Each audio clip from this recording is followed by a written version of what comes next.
नमस्कार दोस्तों, मैं कविता पराशर कविता ਦੀ ਆਵਾਜ਼ 'ਚ ਹਾਜ਼ਰ ਹਾਂ। ਦੋਸਤੋ ਮੈਂ ਤੁਹਾਨੂੰ ਇੱਕ ਨੁਸਖਾ ਦੱਸਣ ਲੱਗੀ ਆ। ਡਾਇਬੀਟੀ ਵੀ ਵੈਸੇ ਦੀ ਵੀ ਮੈਡੀਸਨ ਹੈਗੀ ਹੈ, ਚਲੋ ਉਹ ਵੀ ਦੱਸ ਦਿੰਦੀ ਤੁਹਾਨੂੰ ਮੈਂ। ਇਹ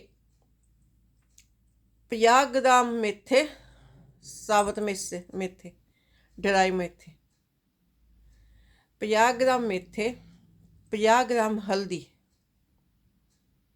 25 ਗ੍ਰਾਮ ਸੁੰਡ ਤੇ 25 ਗ੍ਰਾਮ ਹੀ ਦਾਲਚੀਨੀ। ਇਹਨੂੰ ਤੁਸੀਂ ਜੇ ਇਹਦਾ ਪਾਊਡਰ ਬਣਾ ਕੇ ਰੋਜ਼ ਸਵੇਰੇ ਸ਼ਾਮ ਲਵੋ ਨਾ, 1 ਟੀਸਪੂਨ, ਉਹਦੇ ਨਾਲ ਡਾਇਬੀਟੀ ਖਤਮ ਹੁੰਦੀ ਹੈ। ਮੋਟਾਪਾ ਵੀ ਘੱਟ ਹੋ ਜਾਂਦਾ ਹੈਗਾ। ਤੇ ਵੈਸੇ ਕਿ ਨਾ, ਜੇ ਕਿਸੇ ਨੂੰ ਇੱਦਾਂ ਵੀ ਨਾਲ ਵਿੱਚ ਗੈਸ ਦੀ ਵੀ ਪ੍ਰੋਬਲਮ ਹੋਵੇ ਤਾਂ ਉਹ 25 ਗ੍ਰਾਮ ਉਹ ਵੀ ਪਾ ਸਕਦਾ, ਜਵੈਣ ਵੀ ਪਾ ਸਕਦਾ। ਠੀਕ ਹੈ ਦੋਸਤੋ, ਮੈਂ ਤੁਹਾਨੂੰ ਦੁਬਾਰਾ ਦੱਸ ਦਿੰਦੀ ਹਾਂ। 50 ਗ੍ਰਾਮ ਮੇਥੇ, 50 ਗ੍ਰਾਮ ਹਲਦੀ, 25 ਗ੍ਰਾਮ ਸੁੰਡ, 25 ਗ੍ਰਾਮ ਦਾਲਚੀਨੀ ਤੇ 25 ਗ੍ਰਾਮ ਅਜਵਾਇਨ।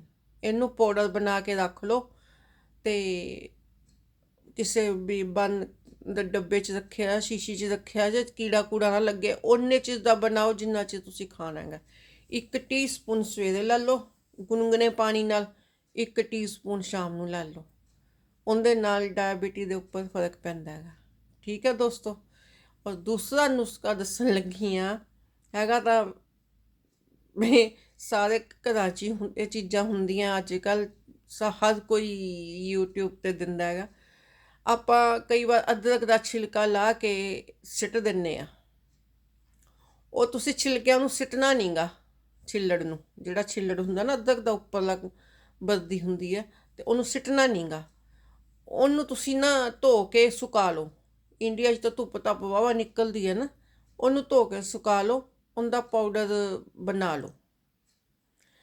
ਉਹਨੂੰ ਤੁਸੀਂ ਅਗਰ ਸ਼ਹਿਦ ਦੇ ਵਿੱਚ ਪਾ ਕੇ ਲਓਗੇ ਨਾ, ਤੇ ਖਾਂਸੀ ਜ਼ੁਕਾਮ ਨਜ਼ਲਾ, ਜਿਨ੍ਹਾਂ ਨੂੰ ਕਫ ਹੈ, ਉਹ ਖਤਮ ਹੋ ਜਾਂਦੀ ਹੈ। ਮੈਨੂੰ ਵੀ ਮੇਰੀ ਆਂਟੀ ਨੇ ਦੱਸਿਆ। ਮੈਂ ਵੀ ਪਹਿਲਾਂ ਛਿਲਕਾ ਛੁਲਕਾ ਸਿੱਟ ਦਿੰਦੀ ਸੀਗੀ, ਪਰ ਹੁਣ ਤਾਂ ਮੈਨੂੰ ਕਾਫੀ ਟਾਈਮ ਹੋ ਗਿਆ, ਮੈਂ ਸਿੱਟਿਆ ਹੀ ਨਹੀਂ ਕਦੀ ਛਿਲਕਾ ਅਦਰਕ ਦਾ। ਅਤੇ ਮੈਂ ਉਹਨਾਂ ਨੂੰ ਧੋ ਲੈਂਦੀ ਹਾਂ, ਸੁਕਾ ਲੈਂਦੀ ਹਾਂ। ਸੁਕਾਉਣ ਤੋਂ ਬਾਅਦ ਮੈਂ ਨਾ ਚਾਹ ਦੇ ਮਸਾਲੇ 'ਚ ਪਾ ਲੈਂਦੀ ਹਾਂ ਵੈਸੇ। ਅਤੇ ਇਹ ਜਿਹੜਾ ਹੈਗਾ, ਇਹ ਸਹੀ ਇਲਾਜ ਹੈਗਾ ਵੀ ਜਿਹੜਾ ਅਦਰਕ ਦਾ ਛਿਲਕਾ ਹੈ ਨਾ, ਉਹ ਕਹਿੰਦੇ ਕਫ ਦੀ ਰੇਸ਼ਾ ਰੂਸ਼ਾ ਖਤਮ ਕਰ ਦਿੰਦਾ।